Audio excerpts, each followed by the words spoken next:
Alright, I wanted y'all here because I've been talking a lot with Scarlett the Witch, and I think I have a pretty good grasp as to what's going on here in LumberJillville with Co-Mayor Alexa, so I drew it up for y'all. Trish Zuzu is a form of Demon Trish. Yeah, that's right, the exact same Demon Trish that we thought we killed 2 JILL-O-WEENs ago. Anyways, Co-Mayor Alexa apparently has an astral body that travels when she sleeps. Basically, her soul wanders. Her recent hate in her heart has led her astral body to a place called the Further, a place that is dark and very evil, a place that she is being held prisoner by Trish Zuzu. So while Co-Mayor Alexa's astral body remains prisoner, that leaves her physical body as an empty vessel. Trish Zuzu is trying to make her way to possess the physical body to cause pain to us, and it doesn't just stop there. She could use Co-Mayor Alexa's body to literally cause havoc on the entire world. Alright, now after all of that, I know what y'all are thinking. How do we save her, Mayor Aaron? Well, this is where it gets a little tricky. One, we need to find a way to travel to the Further, to the depths where she is being held. Number 2, we have to locate Co-Mayor Alexa. And number 3, we have to lead her back to her body before Trish Zuzu does. Any questions? How do we travel to the Further to rescue Co-Mayor Alexa?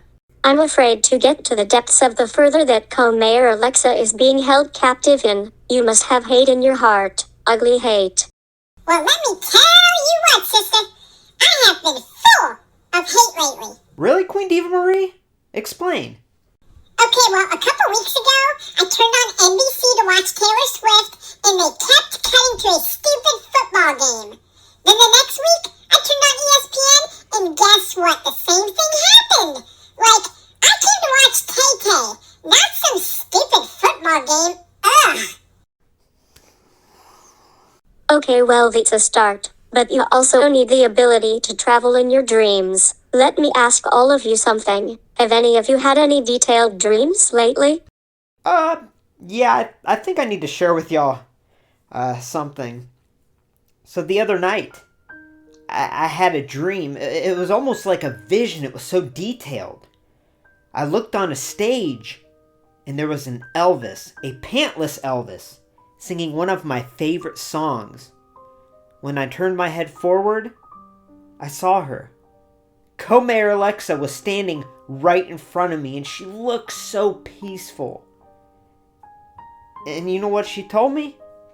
She told me that I can't get to her, that I'm not going to be able to save her. She contacted me to, tell me goodbye. This is an excellent revelation. She may be losing hope that we cannot get to her, but I assure you one of us can. Now in this dream, Mayor Aaron, did you see Trish Zuzu? Yes. You see, I told Co-Mayor Alexa. I said, Co-Mayor Alexa, grab my hand. Grab my hand and we can leave this dream together.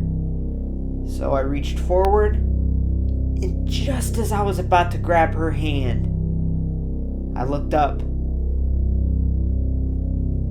and I saw her, Trish Zuzu. Then I woke up. Oh no, the body possession may be happening sooner than we thought. Alright, so real quick question, before we determine the next step. Do y'all think that my priest necklace is gonna, keep me safe from all this demon, stuff? Ding dong. Oh, it looks like a new figure just arrived. I better go review it. Okay.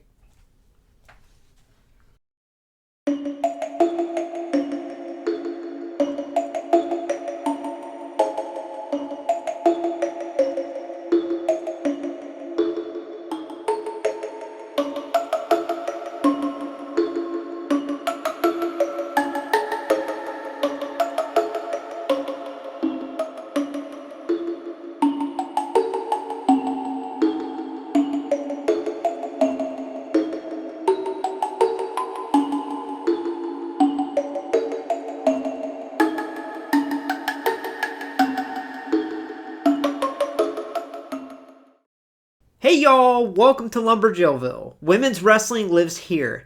And welcome to JILL-O-WEEN 4 Part 4. Now before we get started, I just want to remind you to please hit subscribe to become an official resident of LJV and get a first look at all future women's wrestling figure reviews like today's. Very exciting review of Basic Series 141 Bianca Belair. Now, there's a lot to say about this figure. Now, first off, you can see that the packaging is brand new. And we're going to cover that first, compare it to the old previous style basic packaging. But there are some decisions here with this figure that, they drive me nuts. So without further ado, let's take a closer look, starting with the packaging. Alright, so as I mentioned, this is brand new basic style packaging. So not only is the color scheme and design changed, but also the form of it's a little bit different. We'll do a side-by-side with the previous basic packaging.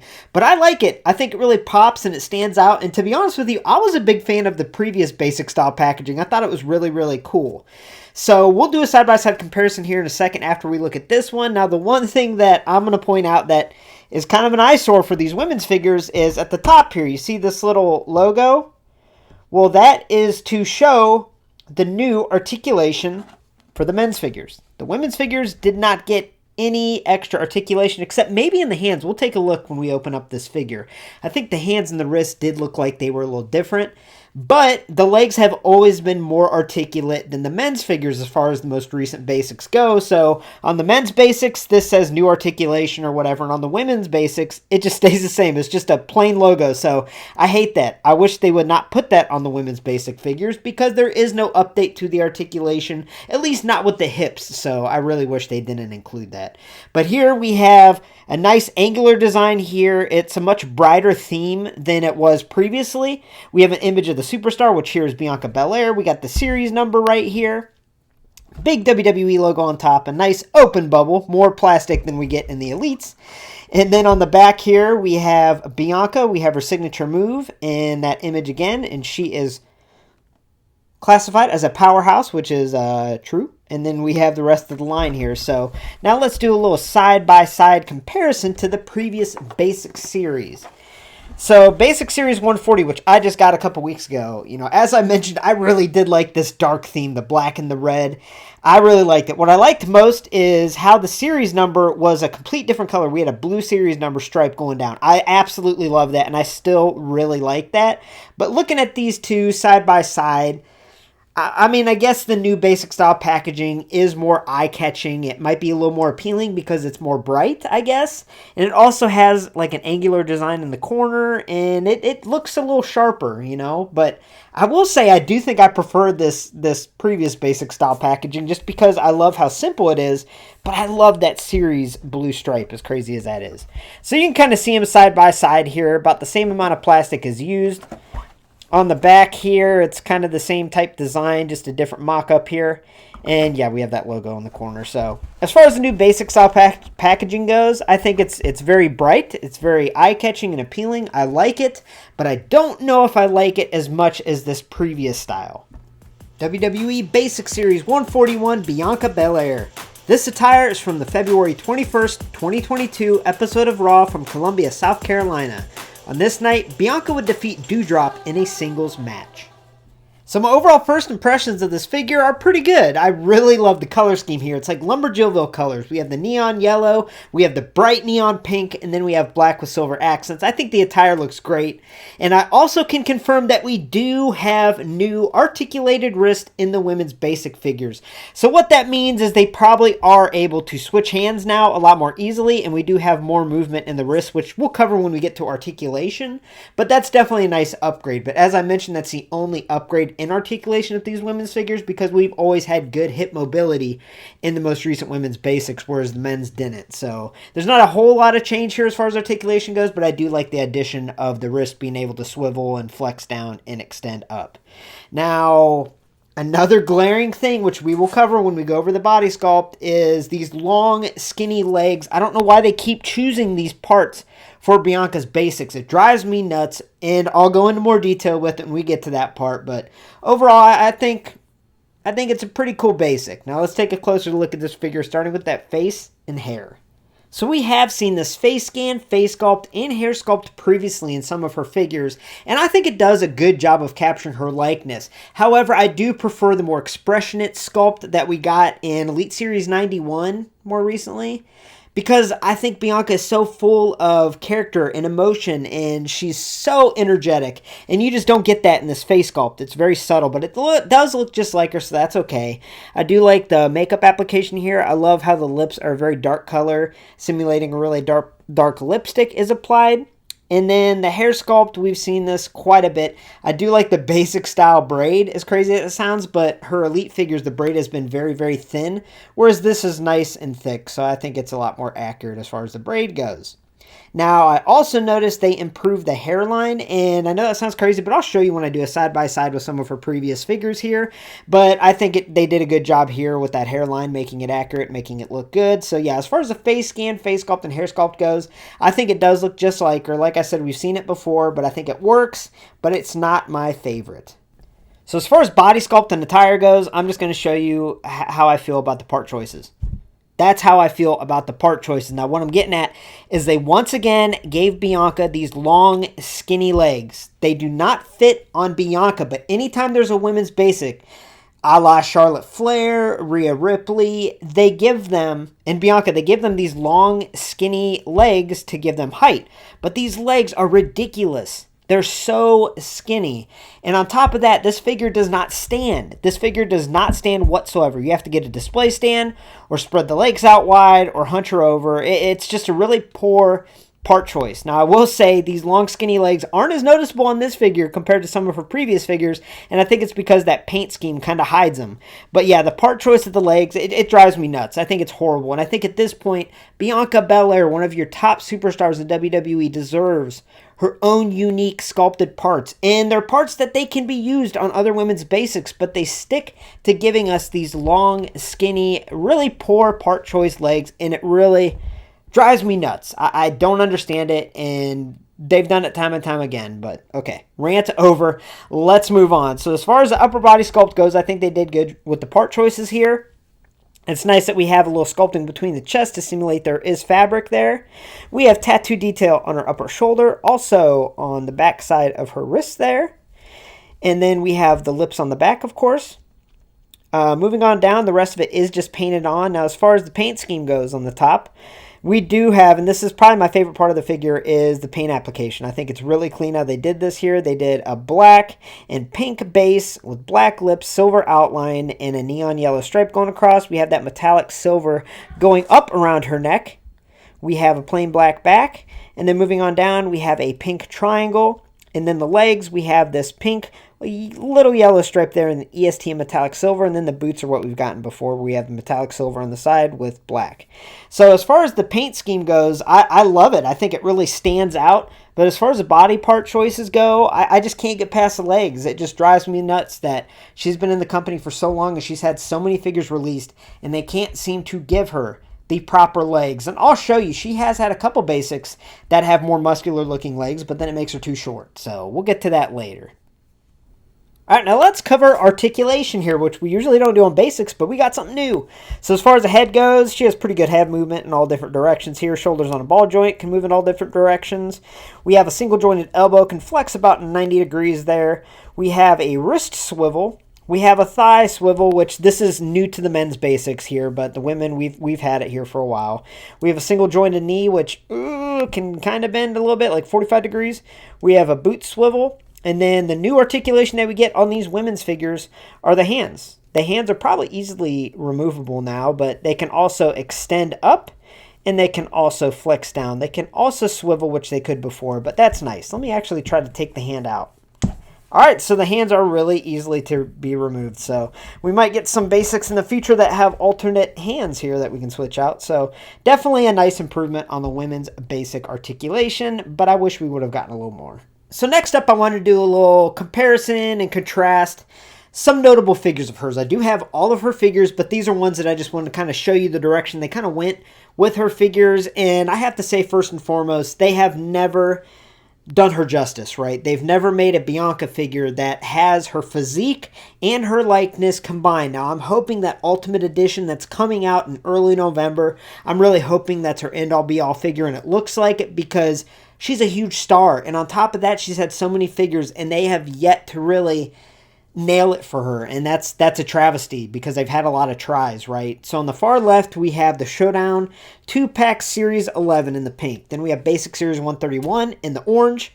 Then we have me bumping the camera. Then we have Elite Series 91 in the blue there. And then we have today's, which is the Basic Series 141. Now, as you can see, they're kind of all over the place as far as scale goes.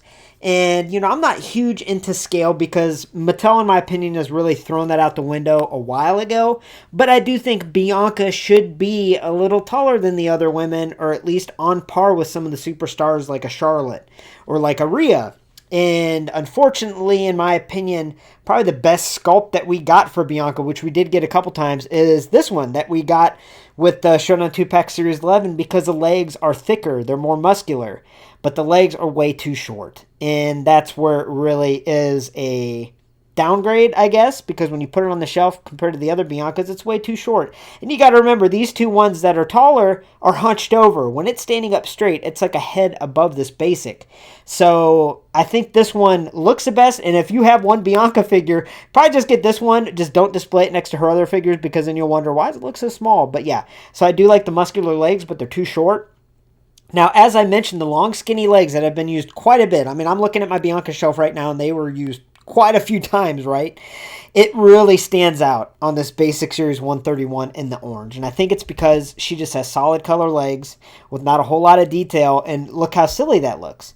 And yes, these are the same legs as what the figure we're looking at today, but they stand out a lot more being just ridiculously silly looking. I mean, look at those legs. It's a tragedy, honestly, that they chose those parts. So looking at her Elite. Now this Elite, I'm pretty sure when I reviewed it, I gave it a great score because this is an awesome figure. I love the detail in the attire. I love the sculpted detail. I love the smiling face scan, as I mentioned. I love that face sculpt and scan. I love the earrings that are removable. But it's way, way, way, way too frail. It's way too small. I think between the legs and the midsection, it's just they chose the wrong parts. And even if you look at the midsection, it's like they chose the right legs and the right piece here, but if you look at that midsection piece, it's too small to even fit on this. So it's like they messed up and didn't choose the right torso to put on top of that. Had they have done that, this would be a 10 out of 10 figure in my opinion because there is a lot of cool to like about it. But I just think the part choices are a little bit of head scratching there, and it doesn't give her physique justice. Now, as I mentioned, talking about the hairline here, I'll show you with these basics, it's more prevalent here. So they tried a couple different things with the hairline to make it look accurate. And I think they did a good job, in the past with like this Basic Series 131, even the Showdown 2-pack. But a lot of times I noticed it comes out real wonky to where it just looks like a sloppy paint application. So I do like that they just decided to kind of simple it down as far as her hairline goes. And I think it does look really good here. So I'm telling you, if you're looking for the end-all, be-all Bianca figure, I don't know what to tell you except wait for the Ultimate, because in my opinion, every single Bianca figure that has been released, as cool as they might seem and as cool as they might look, I don't think there's a perfect one out there, and that's really disappointing. Hopefully the Ultimate Edition changes my mind. So overall, I give WWE Basic Series 141 Bianca Belair an overall score of a 6 out of 10. Now, is this the end-all, be-all Bianca figure? Absolutely not. Is it the best Bianca figure? Absolutely not. Is it the worst Bianca figure? Absolutely not. I think this figure is just slightly above average. I think the face sculpt and scan works really well. I really do like the color design choices as far as the paint application goes. But the thing that really drags this figure down is the body part choices and those legs. And I've already gone into detail about it, but it just baffles me. It drives me nuts. So to me, it's disappointing that they still don't choose the right parts with Bianca's figures. However, I have very high hopes for that Ultimate Edition, and I hope it gets here by the end of the month because I really want to review it for y'all ASAP because Bianca deserves the end-all, be-all figure. And in my opinion, even though this figure's okay, it's definitely not it. Thanks for stopping by LumberJillville. Women's wrestling lives here. For a first look at all future women's wrestling figure reviews, make sure to hit subscribe and become an official resident of LJV today. Also, head on over to ringsidecollectibles.com and use coupon code LJV at checkout to save 10% on your next order of women's wrestling figures. Now stay tuned, Elite Series 105 EOS guys should be in LJV this week, and JILL-O-WEEN 4 will continue. Thanks for watching, and have a great night, y'all.